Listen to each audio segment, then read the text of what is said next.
Hello Mech Warriors, and welcome back to the Mech Lab, where we try to be a better mech commander every day. Today's topic is NARC and improved NARC, how they work, as well as some general strategies on how to exploit them. Let's start with range bands. Your standard inner sphere NARC missile beacon has a range of 369, same as a medium laser, but Clan NARC has a range of 4812, and improved NARC has a range of 4915, giving improved NARC the best range of all these launchers. Next, let's go over how the missile beacon works. A NARC beacon is launched at an enemy the same way that a missile would be. You roll to attack, and if you hit, the target is NARCed. This beacon is then on that enemy mech for the entire game. While they are under the effect of the NARC, you can always target them with indirect LRM fire, and as long as you have the enemy in line of sight, you get +2 to your cluster roll, similar to Artemis. So it acts as a combination of Artemis and Tag, all wrapped into one little launcher. This makes it better than taking Tag or Artemis separately, because you pay a lot less battle value this way. However, it does mean that your narking unit has to get very close, which is why it's typically on scout mechs like the Raven. Both iNarc and standard NARC can take explosive pods instead of homing pods. These work like a standard missile, doing either 4 points or 6 points respectively.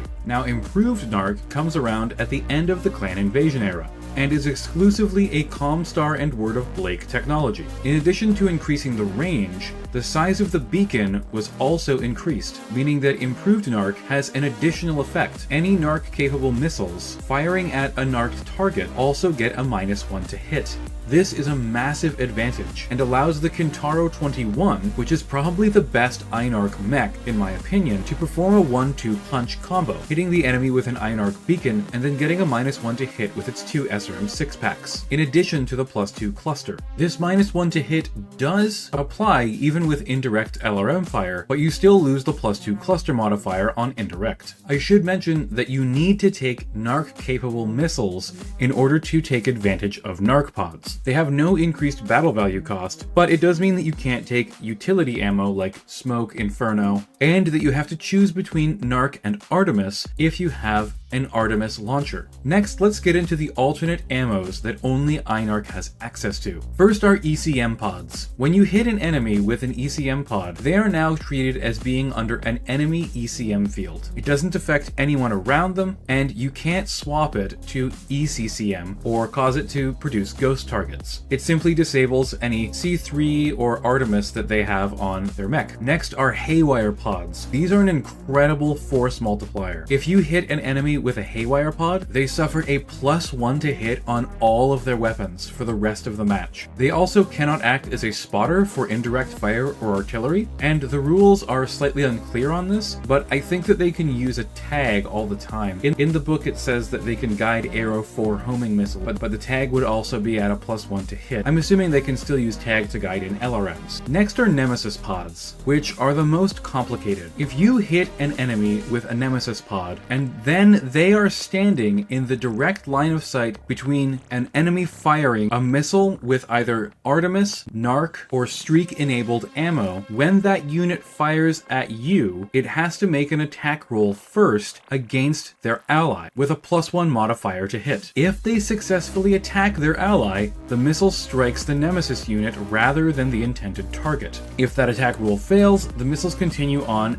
and they make a second attack roll against you. Out of all of these, Nemesis is probably the worst. It's just extremely difficult to get it to go off, and I'd rather be spending my effort on firing ECM, Haywire, or NARC-capable beacons at the enemy. Now, improved NARC has one feature that is kind of an upside but also a downside. All improved NARC beacons can be brushed off as if you were brushing off battle armor. It uses the same rules for that, and if the enemy is successful in their melee attack, they brush off one beacon of their choice. But that means that they give up their melee attack against you, which makes them slightly vulnerable, and also if they miss, it means that they punch themselves. In my experience, most opponents just give up on getting rid of the NARC after punching themselves a couple of times, because those to-hit numbers are pretty high on most units. I pulled up Megamech here so that I could just kind of demonstrate these things to you. We have a bunch of iNarc units down here at the bottom, and we've got our 2 LRM missile boats up here carrying NARC-capable ammo. They can't currently see the other LRM carriers down here, so they cannot declare indirect fire. So these LRM carriers are firing with Artemis. They're getting that +2 bonus to cluster. And I've got my NARC pods that have launched. We've got a homing pod attached to carrier 1. And then on carrier 3, we have Haywire and we have ECM attached. If you right click, hit view LRM carrier, you can pull up the extras tab here and it will show affected by iNarc ECM pod, iNarc Haywire pod. And then this one over here, carrier 1, has an iNarc homing pod. It has 2 of them, but it just shows 1. I'm going to tag this unit just so that you can see that it's pretty much the same thing. We have our Shadowhawk here with NARC capable SRM ammo. And if you look down here, Gunnery 4, 2 medium range, -1 iNarc homing pod. Because it has the iNarc, it has -1 to hit. And then we do the LRM carrier. You can see this one, which is tagged, has a 7 to hit. And this one that's iNarced has a -1 to hit. And then we see carrier 3 here that we put the ECM pod on. ECM prevents bonus. The Artemis is not in effect. And then our LRM carrier firing NARC capable ammo. It hits on a 6, but doesn't get any NARC bonus. But then we go to our Shadowhawk with NARC SRMs and see that it does get the +2 cluster bonus because it's in line of sight here. So I'm sure you can see how this is a huge force multiplier. -1 to hit with all of your missile weapons and +2 cluster bonus means that these SRMs are going to be pounding the crap out of people. I've tested this a few times and it definitely does a lot of damage. And look at how far NARC shoots. iNarc is really long range. It's got the same long and medium range as tag, but the short range of tag is a little bit further. I hit both of these units with a NARC last turn, and you can see the little N underneath them indicates which units you have NARCed and which units you don't. So overall, NARC and iNarc are quite good force multipliers. I think I like it better than tag. It does have counters. If your enemy brings ECM, you're going to want to have at least 1 or 2 units with an ECM yourself so that you can ECCM them. And of course, unlike tag, you do have to carry explosive ammo. Non-explosive NARC pods are going to do 2 damage each, and explosive NARC pods deal damage to you equal to their damage output. One thing to note is that NARC ammo is very precious. There's only 4 missiles per ton, and it's also rather expensive in campaigns, especially because NARC capable ammo costs twice as much as normal ammo. Then again, Artemis is also rather expensive. There's also not that many units that actually carry this stuff. We got the long shot after the clan invasion era, and this only carries 1 ton of iNarc ammo, so it's almost not even worth bringing. The exterminator is pretty nice, although it doesn't directly benefit from iNarc itself. It's very good at delivering it with 12 speed. Then we've got the champion, which also, again, it only carries 2 tons, not really great. There's a scorpion that carries it, which is kind of funny. It has the full 4 tons that you'd want. This is also a Jihad era mech. The Kintaro 21 is probably one of the best, I would say. This is a clan invasion era mech. Only carries 3 tons, but that gives you your homing pods, Haywire, and then 1 more of your choice. I usually go with explosive. There are 3 Tessans, 1 from the clan invasion era. Again, doesn't directly benefit itself, but also carries a tag, so you can kind of double up on that indirect fire. The Tessan C3 drops the case and grabs an extra pulse laser, and the Tessan 1CR, while being the most expensive, is probably the best because it has ECM. This allows it to counter enemy ECM. There's a pretty good Phoenix Hawk as well, Jihad era. Pretty standard Phoenix Hawk loadout, except that it also has iNarc pods and an improved C3 computer. Let me know if you want to learn about improved C3 computers as well. They're a pretty interesting technology that the ComGuard invented. You got your Battle Cobra, which is only equipped with NARC, but it does carry 5 tons of ammo, so you could carry a couple of tons of explosive ammo to get off those 6 damage shots with it after it's done its job of NARCing things for you. And then we've got the Hermes 2, which it's okay. It's similar to the Exterminator in that it doesn't directly benefit. It's there to deal some damage with lasers and then plug someone with NARC pods. Then in later eras, one of your only iNarc mechs is gonna be the Battle Cobra. This one actually benefits from the iNarc with 2 SRM4s. This is only available in early Republic era. We've got the Raijin, which is a late Republic era mech, has a good complement of iNarc pods and does directly benefit with 2 different SRM launchers. And in case they miss, it's got some backup medium lasers. Not bad. You got the Raven, again, late Republic.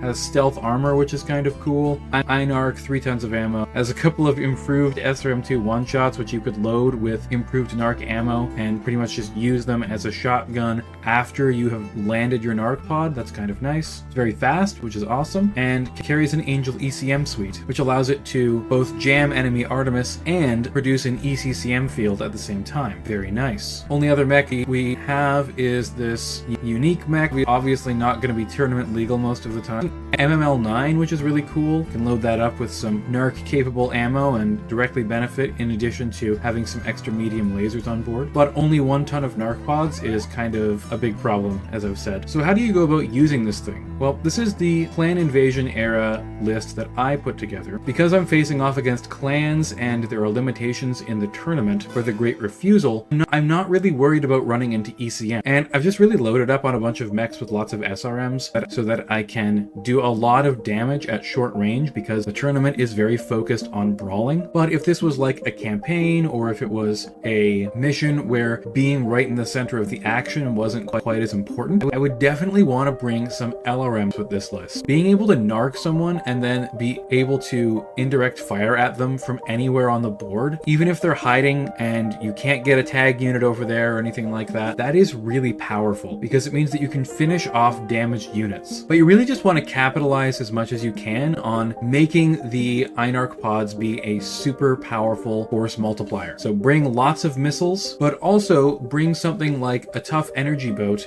in case the plan goes wrong, the enemy has ECM, or you just can't land your beacons. Having a really solid energy boat to just brawl and not really care about the rest of your overall strategy is definitely a good idea, in my opinion. I think haywire pods might be one of the most powerful things in the game. Just giving an enemy a +1 to hit is absolutely huge. Tag an enemy sniper with this, or their big tough energy boat, and then you can kind of ignore it a little bit more. It's going to hit you and still do damage probably, but it reduces their damage output by a lot. +1 to hit is pretty big in a 2d6 game. I think explosive pods are pretty much always a good idea, just to try and get a little bit of extra damage out and finish off the enemy. If you've got 3 tons, you probably want iNarc, haywire, and explosives. I think Nemesis is a little bit too finicky, and ECM is good, but not good enough. Countering enemy Artemis on an ATM boat or something that has a whole bunch of LRMs with Artemis on it, that's going to be really powerful, but those types of units also tend to not be super